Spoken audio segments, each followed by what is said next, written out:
Bonjour à Monsieur Erdekar, comment ça va? Bonjour Joël, bonjour Alex, ça va super bien. Alors, on commence cette revue de presse avec cette actualité. C'est aujourd'hui que démarrent les épreuves orales du baccalauréat général. Oui, ils vont se tenir jusqu'au vendredi 2 juillet 2021. Il faut savoir qu'hier, les élèves qui composent pour le bac artistique ont démarré leurs oraux et les épreuves écrites sont prévues dans toutes les séries du bac du 5 au 9 juillet 2021.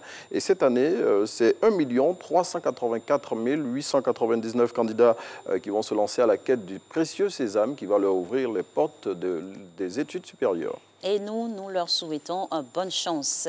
Et ce deuxième titre, l'armée organise des manœuvres militaires dans le département de Boaké. Oui, ces manœuvres qui seront organisées par le 1er bataillon du génie militaire de la ville auront lieu d'aujourd'hui à demain sur l'axe Boaké-Diabo.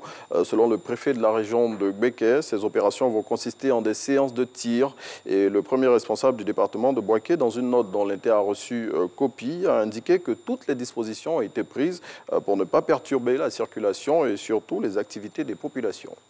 Parlons à présent de bonne gouvernance et de lutte contre la corruption. Eh bien, le président de la République passe à la vitesse supérieure. C'est ce qu'indique le Patriote, selon lequel le chef de l'État reprend la chicotte contre les mauvais gestionnaires des entreprises publiques. À en croire le confrère, le numéro 1 ivoirien a décidé de pratiquer la tolérance zéro contre les fossoyeurs de l'économie nationale. Il indique que le ton a été donné avec les 4 directeurs d'entreprises publiques qui ont été récemment révoqués. Et cet autre titre, une affaire qui secoue le ministère des Eaux et Forêts. Il s'agit de celle relative à la disparition de conteneurs de bois de veine d'une valeur de 700 millions de francs CFA dans la ville de San Pedro, et c'était en 2019. À ce sujet, le ministre Alain Richard Danvaï, dans une note largement diffusée dans la presse de ce jour, a décliné la responsabilité de son département dans cette affaire et y a rappelé à l'occasion son engagement dans la lutte contre toute forme de criminalité forestière. Plus de précisions dans Soir Info.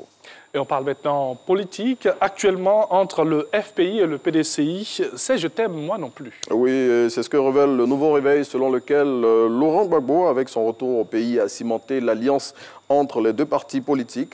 À en croire le confrère, l'ex-chef d'État a déclaré à Mama, son village natal où il séjourne depuis le dimanche dernier, être heureux du rapprochement entre le PDCI et le FPI et a dit sa volonté de poursuivre cette relation. Et vous nous proposez un chiffre dans cette revue de presse aujourd'hui? Oui, 103, et il faut savoir que c'est le nombre de permis de conduire qui a été retiré à des mauvais conducteurs par la commission spéciale de suspension et de retrait de permis de conduire sur la période de janvier à juin 2021 selon Fraternité Matin.